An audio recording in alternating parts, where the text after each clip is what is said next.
Dave, welcome to the show. Thank you so much for being here. Thanks, Kim. Thanks for having me. All right, let's just jump in and talk about the upcoming election. That's what's on everybody's mind right now. Who do you think is going to win? Who do you think is going to win? Oh, And then who do you want to win are two different things, but who do you think is going to win? Who's going to be the next president?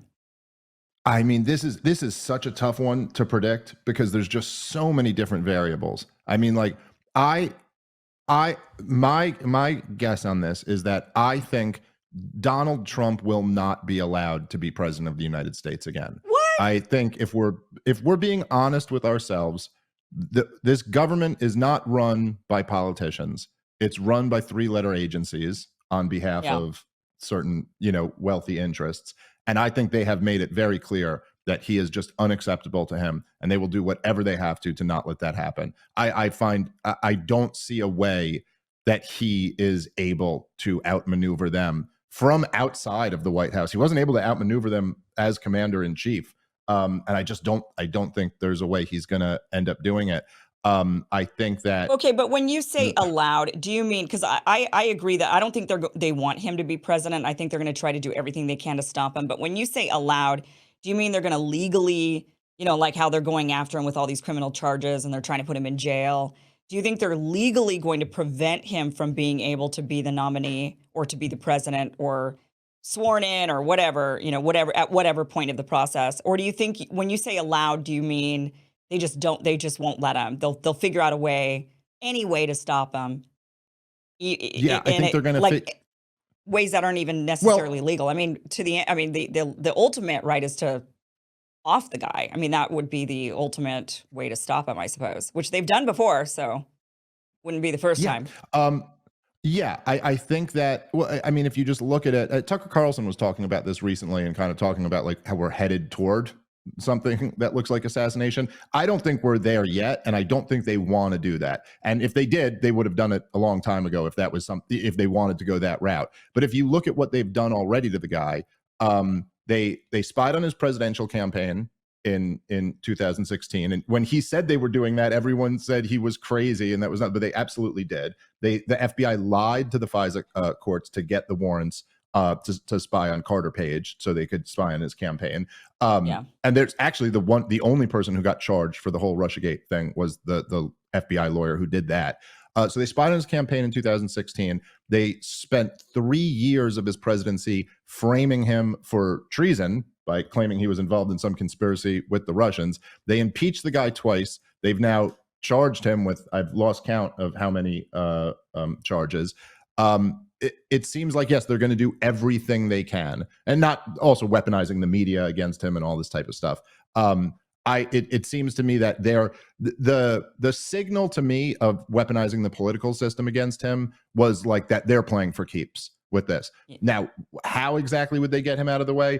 I have a feeling it's going to be getting convictions and then getting agreements to avoid jail time. I think they'd much rather not put him in jail or not assassinate the guy. But I think they can probably find a way to box him out without doing that. That'd be my guess. I don't think the indictments, I don't think the charges that are against him would result in jail time anyway. I mean, that would be unprecedented, I think, to give him jail time for the things that they're trying to accuse him of. I think that, for one, I don't think they're going to get him on anything except maybe the classified documents one, because the other charges are so flimsy that the precedent that would be set if they're saying, oh, you're not legally allowed to challenge an election or question an election is insane, right? I mean, Democrats, I don't think really want to give up that ability. They were questioning 2016. We saw what they did. They're going to, if Donald Trump were to win again, they're going to question that one, and they certainly will question ones in the future if the GOP wins. Anytime they win, they're going to be questioning it. So I don't know if they want to give up that power. And if Donald Trump loses those cases, that is exactly the power they'd be giving up. We would lose a lot of democracy here in the United States, the inability to challenge and question elections and to say, I know there were more votes out there. I know that more people voted for me. I know you guys covered it up. That would be, so the only case I think that they actually have against him that's solid is the classified documents case. But then that also poses a problem because you had Mike Pence and Hillary Clinton and who else did you have doing this? Oh, and Joe Biden. And Joe Biden, of course, doing the exact same thing The only difference was they supposedly cooperated, if you consider smashing cell phones, Hillary Clinton style, as cooperating and turning over evidence. So that's the only one that I think they really have solidly against him. And I don't know.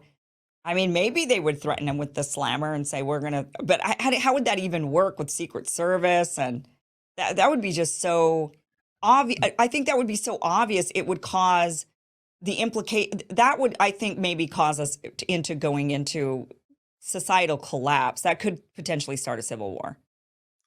Yeah, I mean, look, I don't disagree with you. All of the charges are flimsy. They're all just ridiculous. And just like full disclosure here, if people aren't familiar with me, like I believe all presidents are criminals, and I'd like to see them all charged with a long list of horrific crimes. I mean, every president of my lifetime is a war criminal, and I think they should all be in The Hague for life. There's plenty of real crimes that Donald Trump committed. It's just those were the typical crimes that presidents commit. What he's being charged with here is all nonsense, including the classified documents case. It's all ridiculous. But that doesn't mean they won't go forward with it. And in terms of like the precedent that they're setting, it's like, yeah, we're already in unprecedented waters here. This is something America is. Look, it's like a great country, has done a lot of great things. We've done a lot of horrible things. Our government has done a lot of horrible things, to be more specific. So I'm not saying, like we lied the American people into a war and killed 1 million Iraqis. Like we've done things that are worse than what's happening to Donald Trump right now. But this is unprecedented. There's a lot of things that America does. This is not one of them. We've never been like, we weaponize the legal system against the opposition major party's candidate who is in first place. Like that, we're all in uncharted territory already. I'm suggesting that the fact that they were willing to go into this uncharted territory lets you know how serious they are about this. And look, we don't live in a democracy. America's not a democracy, and it hasn't been for a very long time. Our country is ruled by unelected spies and bureaucrats. The whole democratic process is completely rigged. It's all just for show. The DNC rigged the primary system against Bernie Sanders. They're in the process of doing that to Robert F. Kennedy Jr. now. None of this is truly a democracy. And even when Donald Trump won, was democratically elected, he was completely boxed in by his own intelligence agencies that they're working against the president. Look, I mean, Chuck Schumer admitted this on Rachel Maddow's show, right? And this was before Trump was even president. And he just said flat out, and he goes, the president can't be criticizing the CIA. They'll ruin you. It's like, okay, so how exactly is that a democracy? The president of the United States isn't allowed to criticize his intelligence agency. And so, I think a lot more Americans are waking up to this, but that's how the system actually runs. Now, in terms of your question at the beginning when you said who'd I'd like to see in the White House, I mean, I'd like to see a hardcore libertarian in there. Out of the major party candidates right now, I really like a lot of the stuff that Bobby Kennedy is saying. I think he's great on the war in Ukraine, and he's great on China. I think he was really good on all of the COVID insanity. I like a lot of the things Vivek Ramaswamy is saying about taking out the managerial state, taking out three-letter agencies, stuff like that. I like where he is on Ukraine. I don't like where he is on China. I don't like where he is on Mexico. So there's if I was like ranking them, it would be like, Bobby Kennedy and Vivek. I prefer that. Trump is just such a mess, and he's just brings with him so much baggage. But he would be ranked next because at least he's saying great things about Ukraine, which is to me the most important issue in the world right now. And then after that, all the rest are just awful. I don't even think I have a preference of them. I think DeSantis' campaign has been horrible. I think he's been it's just absolute cowardice that he won't take a position. You know what I mean? And is trying to play this middle ground on a proxy war of choice on Russia's border. And you run for president and not have a clear position on that. His position seems to be we definitely have too many trannies in the military. So that's where I am on Ukraine. Like, oh, Right, okay. Like, right. all right, dude, I'm going to need a little bit more than that. Yeah. Yeah, DeSantis is kind of an interesting one. I think he reminds me of Trump in 2016 in a way where it's almost like he doesn't know how he got here. He's like, I ran for governor. I didn't really think I was going to win that, but I did. He wins the governorship of Florida. Then skyrockets to the national spotlight for COVID policies. And then he's like, oh, everybody wants DeSantis to be president. I really liked him for a long time. I thought, yeah, DeSantis would be a really good, I thought that he had a lot of the same positions as Donald Trump. Turns out I'm not, I don't know if he did and he changed in order to cater to the establishment that's funding and kind of propelling his campaign, or if he just copied Trump because he saw that that was popular in Florida and that would work to help him get elected as governor of Florida. I'm not really sure which one it is, but he is very flimsy. He doesn't really have any actual stances on anything, except for, it seems like Israel, he's real, he went and even visited Israel before he even announced that he was running for president. He has blocked people he won't come on this show, even though I'm somebody who supported DeSantis, liked DeSantis. He won't come on this show because he thinks that my position on Israel, which is, I'm just measured on the Palestinian issue, Palestinian-Israeli issue. He doesn't agree with me, and he's blocked other people who are affiliated with his campaign from appearing on this show because of my stance on Israel, which is, it's crazy, really crazy, but very, for one, anti-American, right? And anti everything that he claims that he stands for, like free speech and free ideas. And then yet he won't come and talk to me and won't let people with his campaign come and talk to me.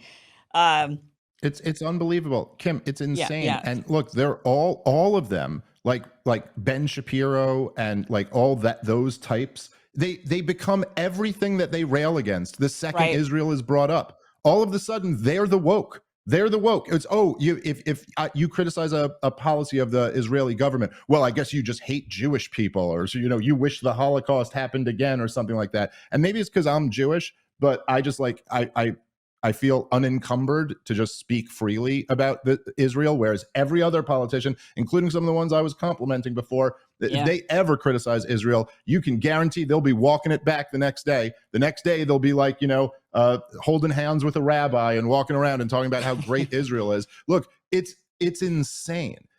Why do you think it is? Israel, what kind of power do you think Israel?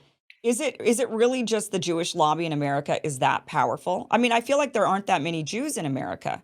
So how could it be so no. powerful that it would actually be able to make every single presidential candidate, including, like you mentioned, Bobby Kennedy, all of them, Trump, all of them have to fall in line when it comes to Israel, or else? The lobby is definitely part of it. I don't know exactly like where else this fear of criticizing them comes from, but it's very real and very apparent. I mean, I don't know, I could speculate. I mean, a lot of people thought Jeffrey Epstein was working for the Mossad. And then, if that was it, is that the only blackmail operation that they ever had going, or are there others going on? I don't know. That right. I mean, you got to assume now, again, it's an unknown. So I'm not claiming to know exactly, but it's a reasonable assumption that maybe this was not the only time this happened. But look, what you have is, and it's frustrating that so few people will say this, is that you have a country in the Middle East who is clearly the relationship that we've had with them is in large part responsible for 9/11, for the terrorist threat that we've dealt with over the last 20 plus years. It's largely responsible for the 7 wars in the Middle East and Northern Africa that we've fought. It's been nothing but a disaster for the American people. And there's plenty of blame to go around. I mean, there's lots of people who have benefited from these policies in the suburbs around Washington, D.C., but the American people have not benefited. So we have every right to question that relationship. And I'm sorry, but their treatment of the Palestinian people is just an outrage. It's appalling. It's this idea that they won a war in 1967 and therefore have a right to just dominate this group for eternity, I suppose, because they say God chose them to have this land, even though they've never followed They've never followed like the agreements, that the UN agreement or any of the original agreements. And this claim that all the neocons make, that Israel, we must support them because they're the only liberal democracy in the region, is just, look, they can only have it one way, right? So they say we, like, the talking point will be like, well, I support a two-state solution, but that's only when the Palestinians stop doing X, Y, or Z. But Right. it's like, okay, so what is it right now? Is it two states or is it one state? Because there's only really two options here. Either these are two states, in which case Israel is in violation of international law because they're violating the sovereignty of their neighboring state, right? We don't like that. We don't like it when Putin does it, I guess. So It's either that, or the reality of the situation, which we all know it really is that this is all one state ruled by Israel. And if you control the borders of your neighboring state, you're all one state. And if you're all one state, then guess what? You're not a democracy. You're not a liberal democracy in the middle of the world, because you have a whole cast of people in your state who are completely disenfranchised and they don't have voting rights. So sorry, pick one. Are you violating international law or are you not a democracy? These are the only options. Yeah. Well, and they're not selecting. They're just continuing on with the status quo and just saying, don't ask questions, Dave. Stop criticizing and asking questions. Certainly don't run for office or else. I do think they maybe have blackmail. That's the only thing that I can think. Honestly, in my mind, like when it comes to Bobby Kennedy, I just think they must have blackmail on the guy. I definitely don't think Epstein was the only, for sure, not the only blackmail operation. That was one of many, I'm sure, that are going on. But I can't, when it comes to all these, and of course, I'm speculating. I'm just saying this. I'm probably going to get in trouble. People are going to get mad at me. I'm probably going to get calls from the Kennedy campaign or something like, Cam, why are you saying that? But I can't make sense of it any other way. Why all these candidates just, the minute, they maybe seem to previously have a better, they'll say something that sounds like it's reasonable. And then as soon as they're running for office, they have to all be like, yay, Israel. The thing that bothered me about Bobby was that he was holding the Israeli flag, it seemed like, or having pictures with the Israeli flag more often than the American flag. We were just seeing these images of him like, I love Israel, I love Israel. And it's like, are you running for president of the United States or the president of Israel? Like, what are we doing here?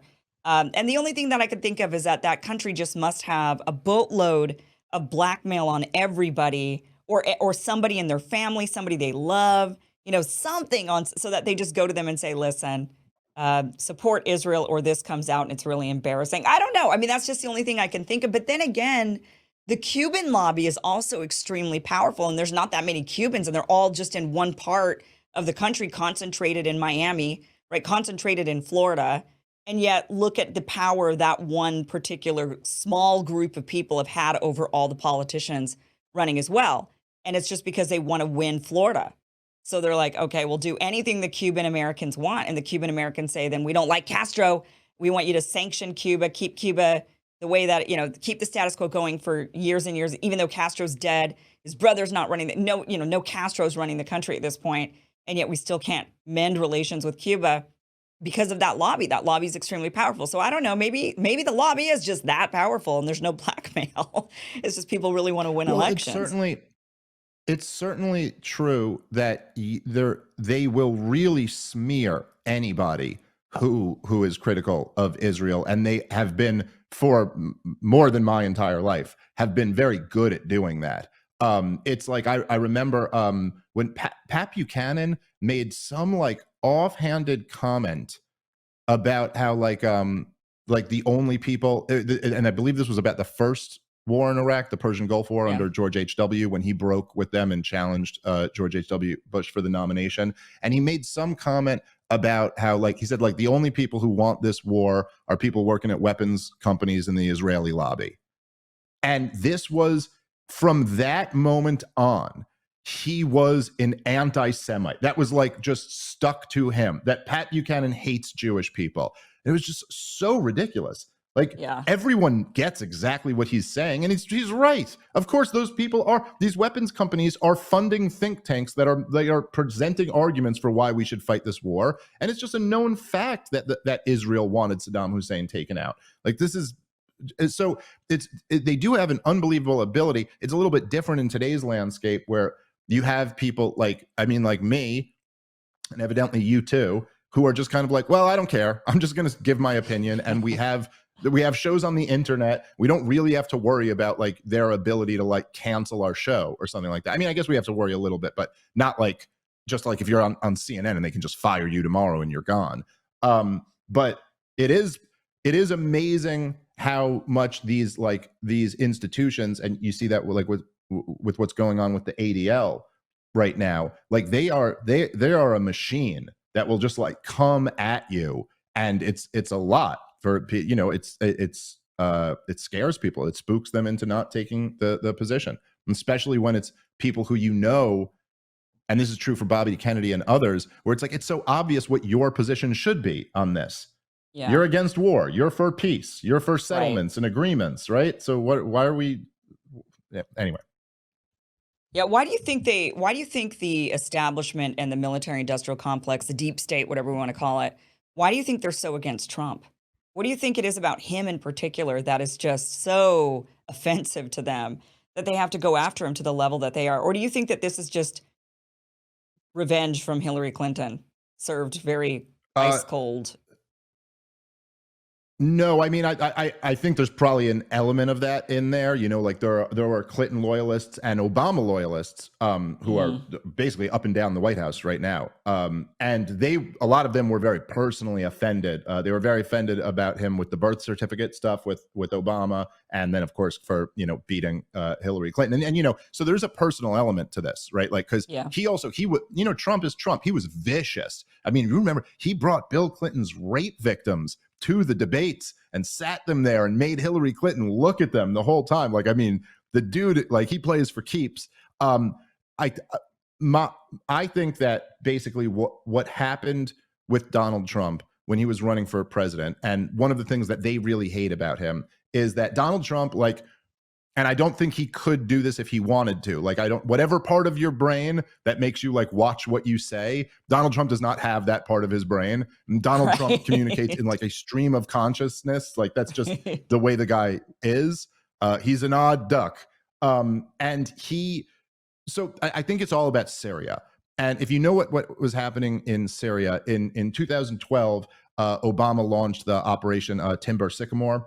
And it was basically this was a reaction to the failure of the war in Iraq. The war in Iraq had led to basically the Shiites taking over Iraq. The Shiites now controlled Iraq, Iran, and Syria. And the Saudis were very upset about this. The Israelis were also concerned about this. And so even though they supported the war in Iraq, the Saudis did not. But so basically, we tried to have a regime change in Syria to weaken Iran. And this was the idea. And so Obama started arming all of the anti-Assad rebels. And he knew, there's a John Kerry hot tape that you can hear about this. He knew that this was Al-Qaeda and what became ISIS. That basically he was funding the resistance in the war in Iraq. He was funding the guys who were blowing up our soldiers in Iraq next door. And this is also literally treason. The word treason gets thrown out a lot, but this is the legal definition of treason. He was funding the enemy, giving aid and comfort to the enemy in a time of war.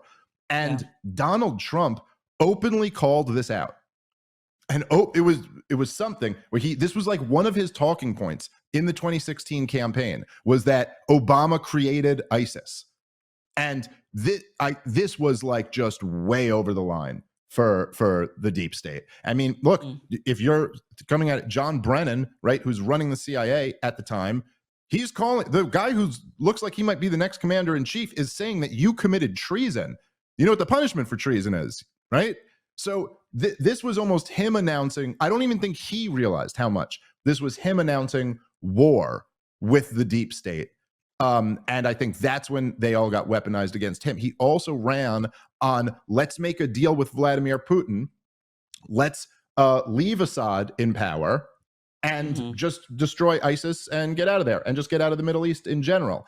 And shortly before that, Putin had intervened in Syria. By the way, this is also where all of Putin being the enemy comes from. If you go back before Vladimir Putin intervened in Syria, go find me anybody in the corporate press, anybody in the political class who's calling Vladimir Putin an imperialist, who's calling him a war criminal, who's calling him any type of these names. George W. Bush said, I looked into his eyes and I saw his soul. He's a good person. Hillary Clinton said, we want to have a reset. We want to have good relations with them. Vladimir She even went Putin's to visit great him. crime. I think her and Bill even went to go and hang out. Yeah, And they did. Obama, of course, met with him as well. So they were definitely trying to reset with Putin.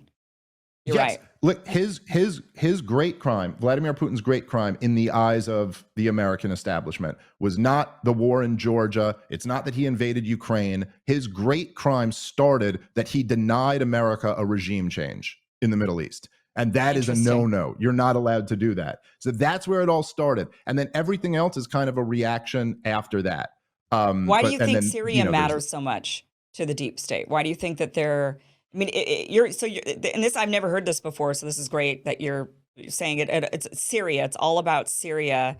And yeah, I mean, the timeline matches up. There's certainly the reset with Putin. They were definitely trying. And I've been trying to figure it out for a long time, what made Hillary Clinton in particular flip on Putin, because there was nothing negative said about him up until a certain point, and then suddenly he was an enemy. And there was it was like, what in the world happened? I mean, why suddenly was she like, we're basically threatening him with a Gaddafi style, we're going to take you out the way we took out Gaddafi. I mean, that's really, and then Putin got alarmed. And we could kind of see from there this, Hillary Clinton making a couple of statements while she was Secretary of State or maybe it was just I think it was while she was Secretary of State, that then alarmed Putin. And then it kind of became this back and forth verbal war that has then just escalated and escalated and escalated. And I try to figure out, why did Hillary Clinton make the statement she made about Gaddafi and aimed it at Putin to set off this war to begin with? And yeah, maybe it was Syria. Maybe it comes down to that. So what is so important about Syria that makes the deep state say you don't touch Syria anywhere else but Syria?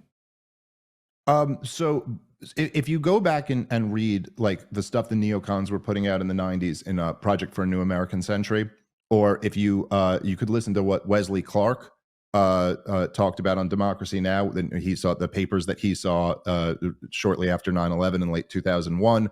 The plan has been for a long time, and this is the plan for the New American Century. For 20 years into it, is not going very good. 23 years into it. The plan was essentially for just more American empire and dominating the world. And the specifics of the plan were remaking the Middle East, overthrowing all of the governments who we viewed as not pro-American interests, and expanding NATO all the way up to Russia's borders, and basically then having this kind of like we have the complete dominance in Europe and complete dominance in the Middle East, and then the goal is to move on to Asia after that, which is what you see a lot of the propaganda kind of leaning toward now. Syria was the next step in that plan, and this was the first time that the American empire didn't get what it wanted. Like Saddam Hussein is gone and dead. Muammar Gaddafi is gone and dead. The other ones fell into place. And they're all supposed to be leading up, as General Wesley Clark said, straight up, they're all supposed to be leading up to Iran. Iran is the final last one.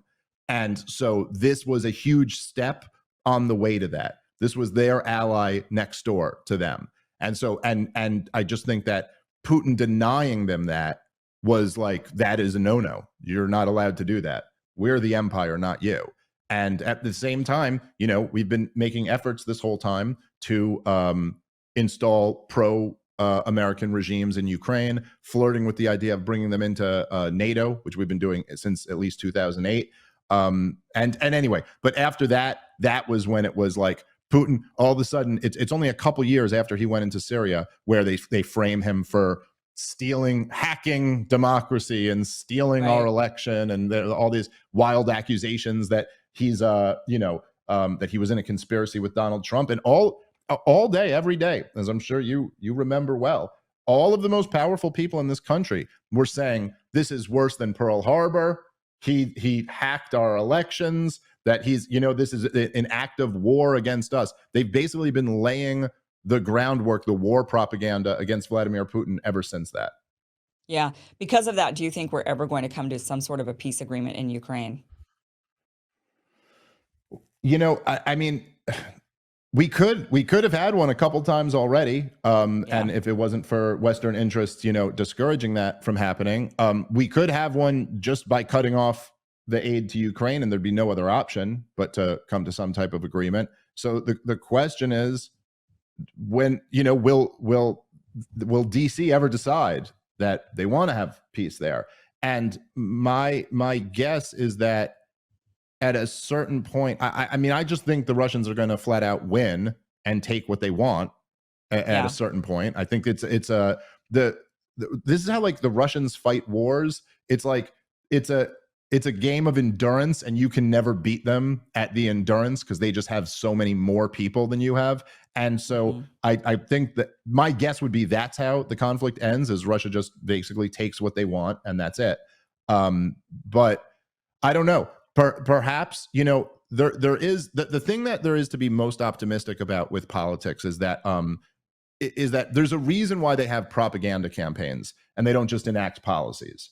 There's a reason why they put so much effort into propagandizing people, and that's because they kind of need that. They need people to buy into it. This is the reason why it'd be very tough for them to actually bring lockdowns back, because so many people just don't believe in it anymore. And so the thing that's encouraging about that is that waking people up to this stuff can actually change things. And so that's like kind of, I think, why we all do what we do. And so hopefully, I'm hopeful that enough people wake up to how insane this policy is, that there's just enough pressure put on them that they eventually just like, yeah, we can't keep sending money over there. But I don't know. Well, we will see. So you're a comedian. You've been doing this. You've been in comedy for a long time. I'm curious. Your viewpoints are ones that well, they're not mainstream. They're not part of the in crowd. Have you been harmed personally for having the types of viewpoints that you have? Has your career suffered? I don't know. It's kind of like a hard thing to say because there's no question that there are doors that just close because I have the views I have. And so I know someone, I won't say who it is, but is a really big comedian. But I know that when he was like new, and he's like very famous and successful now. But when he was like first started, I know that. Is that what you're talking about? No, not Joe Rogan. It's not Joe Rogan.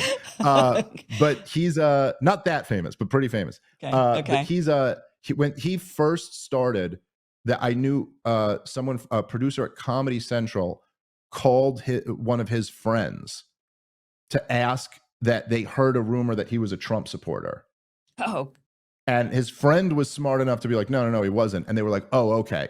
And like just blatantly, like they weren't going to book him on a thing if he was a Trump supporter, but they did because they were told he wasn't. That stuff goes on all over the place. Now, I'm not a Trump supporter, but I'm as much outside of acceptable progressive opinion as being a Trump supporter. So because of the views I have and because of the style of comedy that I do, I can never work with a network. There's no network that would ever work with me. I can never have a show on Comedy Central, or I'm not going to have a Netflix special. I'm not going to have like any of these things. So in that sense, you could say like, yeah, maybe like if like that is harm in some sense. But honestly, like I don't care. I just don't really care about any of that. Like once the internet kind of blew everything up, like it's like, why would I want to go do that? That's lame. You know what I mean? Like I don't want to go like, I'm gonna talk to some guy in a suit who's like telling me what he thinks of a segment I'm doing. Like that's just like, that's everything. That's everything. That's the opposite of why I became a comedian to begin with.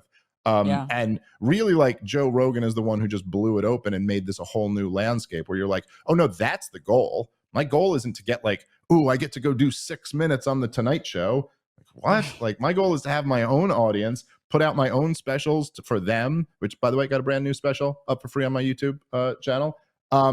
So that's just what I want to do. So yes, some of those doors have been closed, but it's also like, I don't care. I don't want to go in those doors. None of that is appealing to me. It's 30 Minutes with Dave Smith. Is that right? Is that your special that just came out? Yep. Yes. And that's on your YouTube channel. Okay. So why do you think comedians, I mean, it's so interesting to me that comedians are the ones who are taking over. Do you think comedians are, I kind of just think maybe comedians are smarter than everybody else. Like in order to tell jokes, you just have to be really smart. You've got to be witty. You've got to have I just think intelligence must be the factor there because it seems like comedians are really taking over the political commentary space in particular. Yeah, I mean, I don't know. I mean, we work with our minds and stuff, so there's something to that. I don't know. It's an interesting question. I think like so many comedians like fell into like the woke mind virus stuff Yeah. and just have never recovered, and it really killed their ability. It's like crazy it's crazy to see Stephen Colbert, who is like the guy who created the the Colbert Report, which was one of the most brilliant comedic shows in Yeah. history, and then to just see what he is today, and it's like it's wild. There's it's a small number of us who really kind of like didn't go down that path, but Yeah. I think that's just like I think we're doing what we were always supposed to be doing. Like, well, this was always the thing. This was always what it was. What do you mean? Like, comedians are offended by people's jokes and they're like sucking up to the powerful? To me, that just seems ridiculous. It's like I'm in one of those like Twilight zones where like all the ugly people are judging the hot people or something like that. Where you're like, this is all backward. This is what we were always supposed to be doing. So I don't exactly understand what happened to all of them, but to me, I'm like, I feel like I never changed. Like, I was always like, oh yeah, no, this is what comedians are supposed to be doing, and this is what you should be doing if you're talking about politics. You should always be like, railing against the corrupt, powerful people. Yeah. That just But seems right to me. when you guys do your podcasts and shows, you guys aren't funny. I mean, it's like it's such a funny thing it's funny, funny thing to see that on stage you got, you like so funny, get so many laughs. Like I just find all of you guys so great. And then on the and I like you guys also, comedians in general is what I'm talking about, in political commentary, but it's like the funny turns off completely. And it's mostly just really serious talk. Uh, that's really interesting to me that it's like that with all the comedians that go from stand-up comedy to political commentary. It seems to be standard. I've heard comedians have dark sides, like all comedians, the really funny ones, they all have serious personalities and dark sides, and that's what I mean, do you think there's something to that? I don't know. This is like a stupid question, but Yeah. I'm just trying to figure it out. No, no, no. No, I get what you're saying. There's definitely something to that, but that was also kind of always I always thought like all the great political comedians were kind of like that. Like you'd hear their stand up and it would just be like like hilarious, but So then funny, there'd right? also be moments just like in conversations with them where you're like, oh, that guy's saying like the realest thing right now. Yeah. And I don't know, it's just kind of, it's hard to describe exactly. It's an energy, like comedy funny is like a force, and when you're doing stand up, it's like you're playing with that force. But like when I'm ranting on a podcast, I'm playing with a different force, and Hmm. it's not like the goal of stand up comedy is not to like, the goal is never for you to be like, oh man, that's a really good point, I never thought of it like that before. The goal is for you to be like laughing, like dying laughing, where you're like, oh, that's so true. Like it's like Right. you pull at a different nerve. It's like if I just point out something that's so absurd and ridiculous that it's so funny, your laughter is almost like it's undeniable. I can't deny that this is funny because it's like pulling, like I'm howling at it. It's pulling this out of me. But like ranting on a podcast that's the force of just trying to like break down exactly how things are. And you kind of do have to see how things are before you can make it funny. Yeah. So it's almost like it's like the first part without the second part to it, Yeah. if that makes sense. Well, it's true because with stand up, what makes it funny is that it's true, right? It's like, oh, that's so true. Right. And that's why Yeah, it's funny. So you're just telling the truth in different formats, I suppose, from stand up to when you're doing your show, your podcast show, yeah, stand up show versus podcast yeah. I show. think that's right. Yeah. Yeah. Interesting. Um, I want to go to libertarianism. I know that you're a big libertarian. I'm libertarian-ish, I would say. I'm really I come from the left. I'm a liberal. That's the way I see myself. I'm a total liberal, not by the standards or the definition of today's liberals. I don't know who they are or what they are.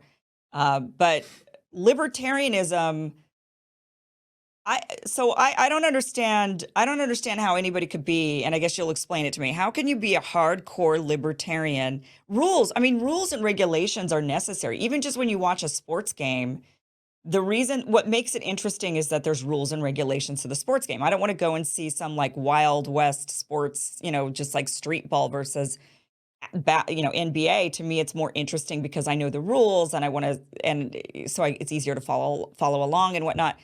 So in life, when it comes to government, and I also can't think of any single country that is actually running with libertarian principles that works. I just think it seems to be chaos or anarchy, just free for all. And it just seems like it would build naturally a very oppressive society where the strongest take over the weakest.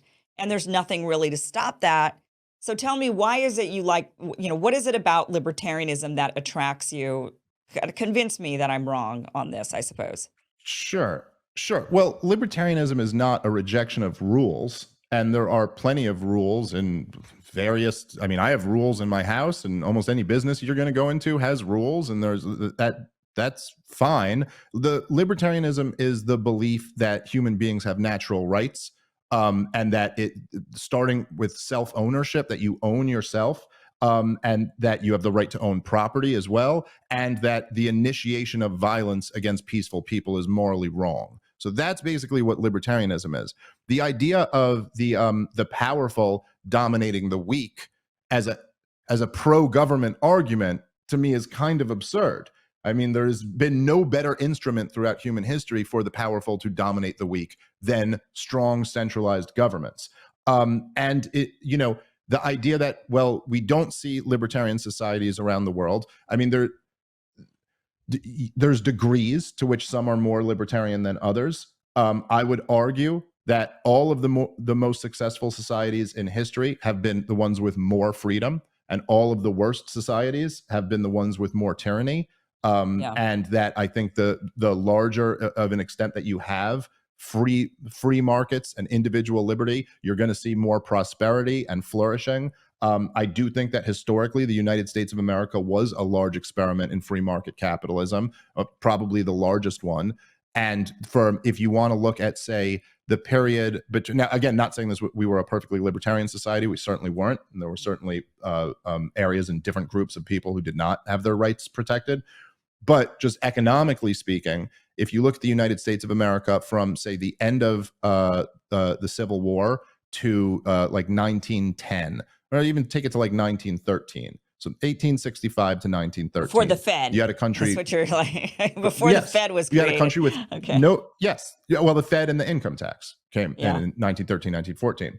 So you had a country with no central bank, with no income tax, with no federal regulatory state. Federal spending was around 2% of the national income. But by today's standards, you just could not imagine how free market this is compared to, say, today.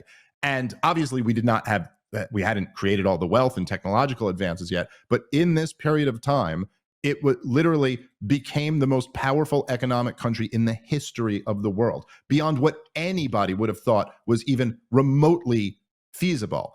And that basically that is kind of what we're all eating off of still to this day. And so I would argue that, yes, it's true that we don't see a lot of countries around the world fully embracing libertarianism. But I also think that this is because it's in the same way of like, well, why don't we see any countries in the world embracing the idea of like nobody should ever murder or rape anybody? It's like, oh, because it benefits the people who are committing the crimes. That's why they do it. And we have this like mythology in America, and particularly liberals have this, where like, oh, we tried the free markets, but then that failed. And then the government came in to regulate these industries because we figured out that doesn't work. And this is what works so much better. When the reality is, if you actually look at the history, this isn't even like an opinion. In almost every single sector, what actually happened was that we had a free market. very powerful business interests within this industry decided to go and lobby government to get more Sure. involved so they could rig the system in their favor. The banking industry is not regulated, so hyper regulated, because like just a bunch of really good people in DC decided, hey, you bankers, you can't be doing this to people no more. It's, you can go look at it. It's because the freaking the Morgans and the Rockefellers decided to rig the whole thing against the American people.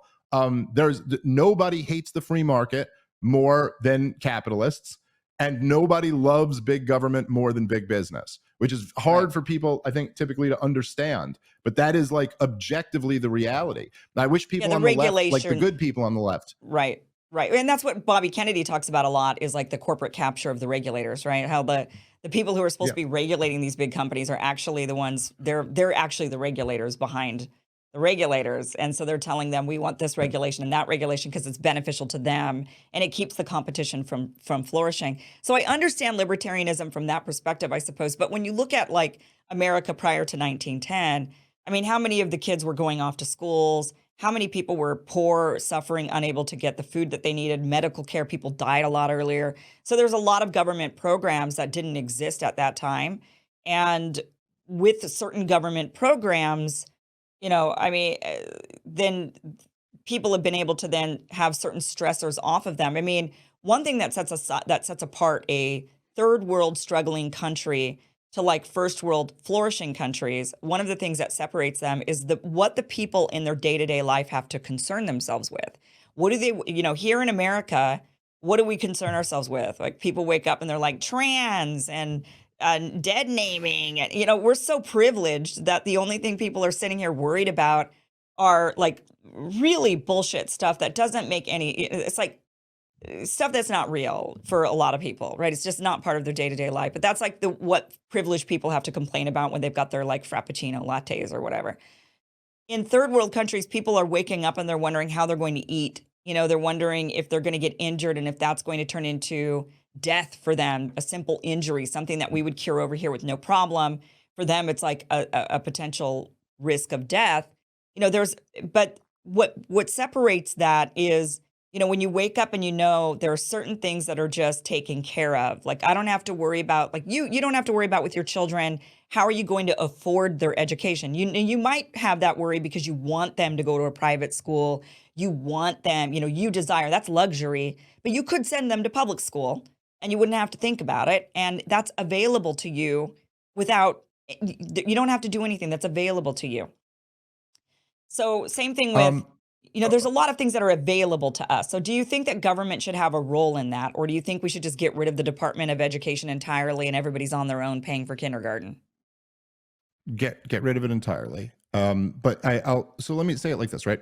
So just to like understand it, poverty is the state of nature, right? So like that's the starting point in human existence. Like man is born naked into the world, and we're in. Sure. And in order to get rich, to be a rich country, you have to produce a lot of stuff, Right. and you have to have technological advances and all of this. So in these, you're absolutely right. Like in these third world countries where people have to worry about things we don't have to worry about at all. But no matter what the government policy is there, that's going to be the case. Like it's not like you could just snap a finger in the middle of Somalia and say, oh, you know what? Everyone's rich now because of this government policy. We're providing all of this for free. They don't have the resources for the government to extract from the people to provide the resources back, right? Because everything the government has, it takes first from their population, right? Like that's the way government gets money. They don't have enough wealth to extract to give it back to people. Now, the fact that Harry Brown, who's a great libertarian hero, I believe he coined this term, but he said the government breaks your leg and then offers you a crutch. And I think what liberals hold on to sometimes, they'll be like, yeah, but they're giving me this crutch. I mean, who else would be giving me this crutch if it wasn't for them? And he's like, yeah, you wouldn't have a broken leg. You wouldn't need the crutch. The government right now, you can talk about whatever scraps that the government provides to the citizens of the country. Think about if you look at in 2008, the financial crisis, and then if you looked at COVID again, were the two largest transfers of wealth in human history from the American working class to the billionaire politically connected class. So they may give you some crumbs back after that, and you're like, hey, I'm kind of grateful for this crumb.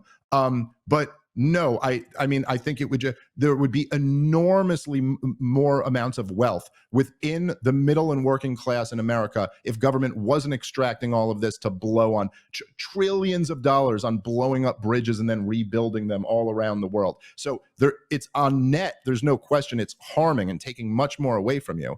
But even with these, even with something like public school, I mean, I think it's an absolute disaster that government has such a monopoly on educating kids. I think it's a disgrace, the state of public school in America. Go look at some of their performances in the areas that need it the most. The areas that need it the most, they're taking, I don't know what it is nationally right now, but it's something close to $25,000 per student per year in New York. And they're graduating kids who can't read. Their proficiency in math and basic like schooling, like the most basic rudimentary things you're supposed to do in But that's school. not like because of the government. I mean, China provides education Yes, to it their is. students. No, it's not the government. It's the way the government does it. Because when you look at Asian countries, their governments also provide education for the students. But guess what? They're whizzes at math by the time they graduate. So it isn't that because the government's involved, Yeah.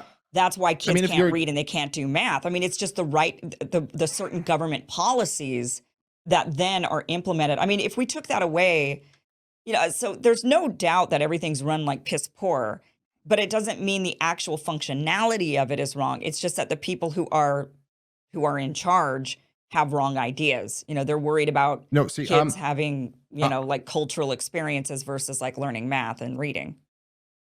Yeah, no, that particular aspect of it can be different. Although I will say, if we're looking at the way that the Chinese Communist Party, propagandizes the children in that country, I'm not sure that that's exactly like Right. the example I want. Now, I get your point. Okay, they're propagandizing them in a different way, and they're teaching them math and stuff because they want them to learn math. But I am arguing that it is the nature of the system. It is the nature of the system. It's a forced monopolization of a service. You are forced to pay for it at the threat of imprisonment, and they are a monopoly. So they have their customers kind of forced to come to them, and they have none of the incentives that like private actors have, which is that they have to do a good enough job in order to continue to win your business. But look, but a lot of people, it's not about, they don't have the money to give anybody their business. Like prior to the Department of Education being formed, prior to public schooling, poor people just didn't educate their kids. It was only the rich. So that's what my issue with it is that then you're just propping up the wealthy and continuing to make them wealthy, continuing to put them on a path of success, while the poor people who don't even have the money to decide on charter school or public school, they don't have the luxury, the resource, unless you're going to give them vouchers. Why don't they have the money?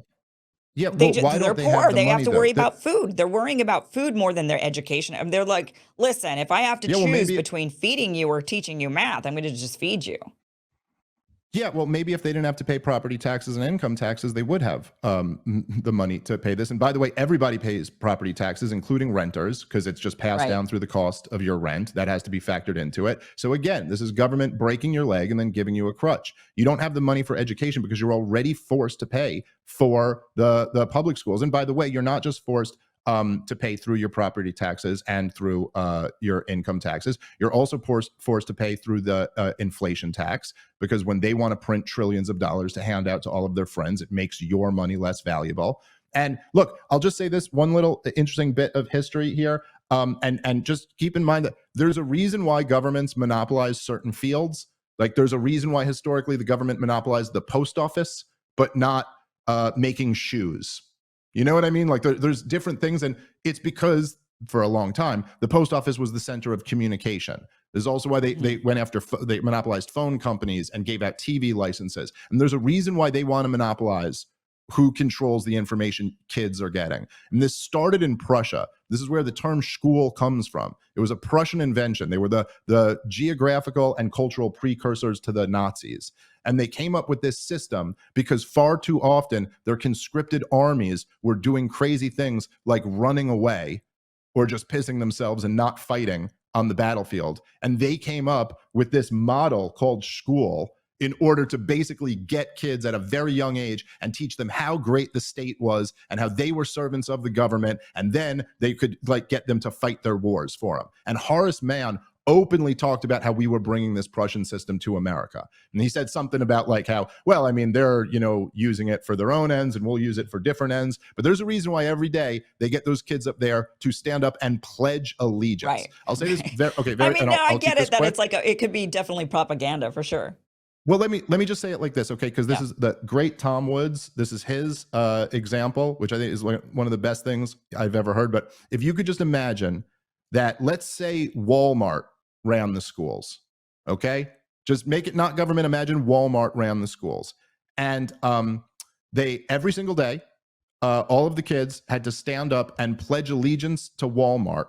And there were pictures of all the Walmart CEOs on the wall. And they would tell you things like, the first Walmart CEO never told a lie. And even when he chopped down the cherry tree, he had to go tell his dad he really chopped down that cherry tree. And then they teach you about how Walmart also goes on mass murder campaigns like every couple months. And then they would teach you about how noble all of the mass murder campaigns that Walmart went on were. Like, if we were looking at this objectively, sure, I think we'd be like, this is sick.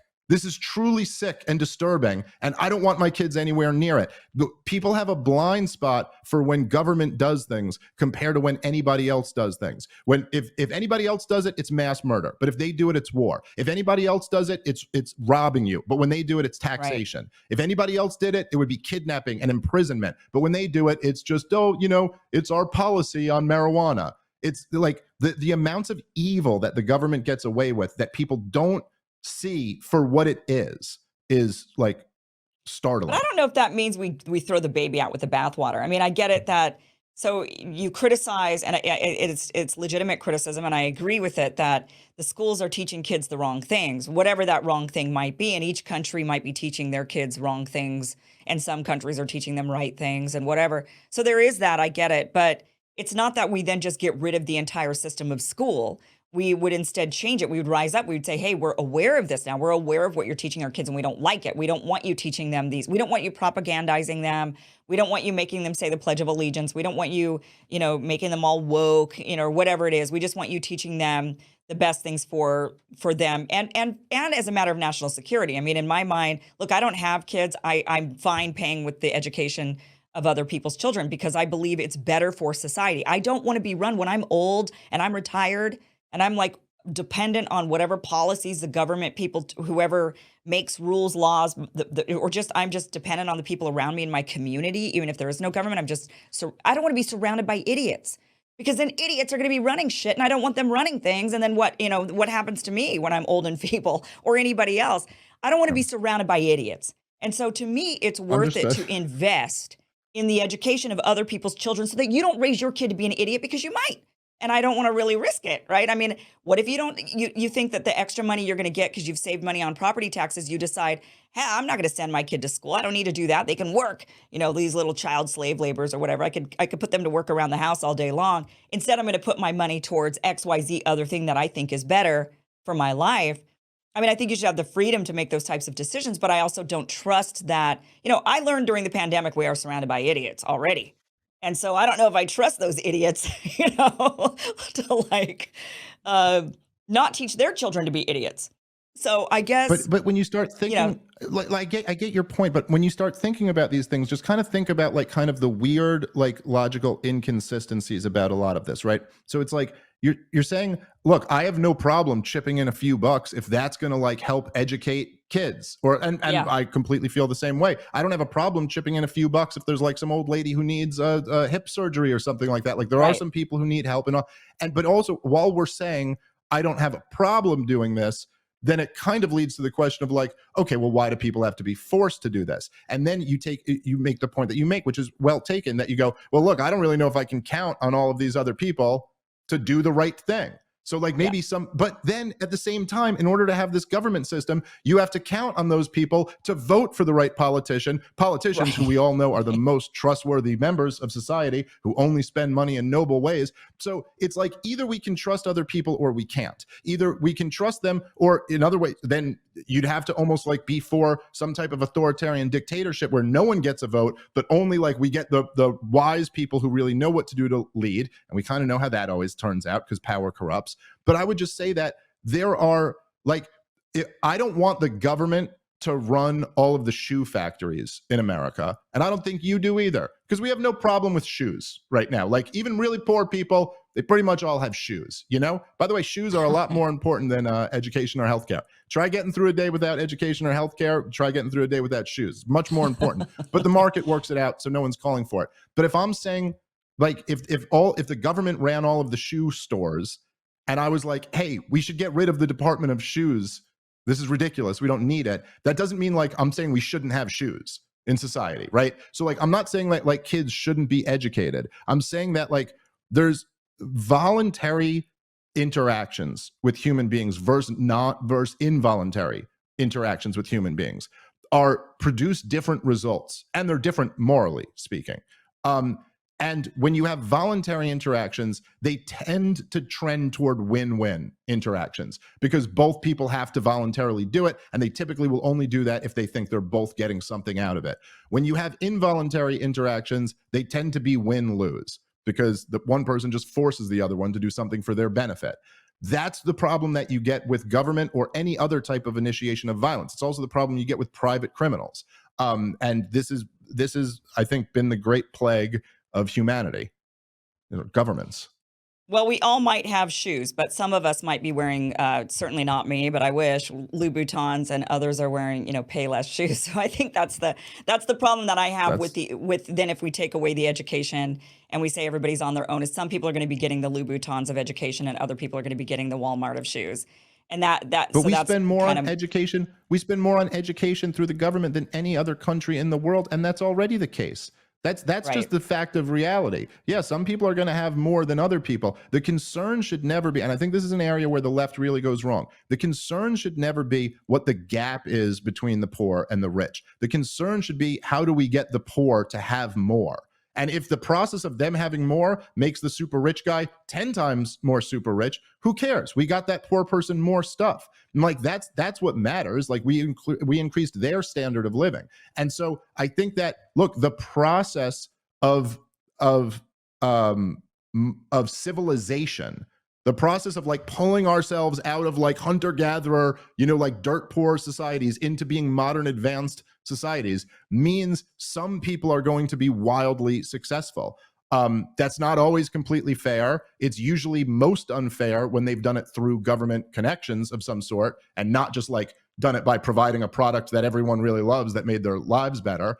But that's going to be the reality. The question should always be like, what can we do to help those poor kids? And I would just argue that government screws over those poor kids at a rate of like 1,000 to 1 for how much they do anything to help them. David, has been really fun chatting with you. We could have this conversation for hours on end and days on end, and I would love to have you back at some point to just really focus on libertarianism and the beefs I have with it and the points that you're making. I think you make a lot of really great points.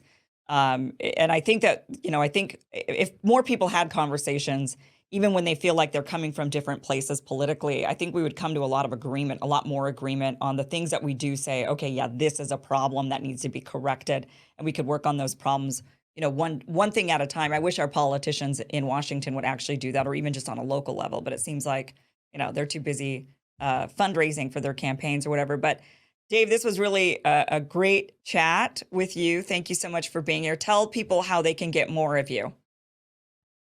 comicdavesmith.com is my website. That's I tour all around the country doing stand-up. If you want to come see me when I'm in your town, go over there. And then Part of the Problem is my podcast, and that's like up everywhere where podcasts are available. And thank you so much, Kim. I really enjoyed it. Thanks for having me. Love to do it again sometime. Thank you for being here.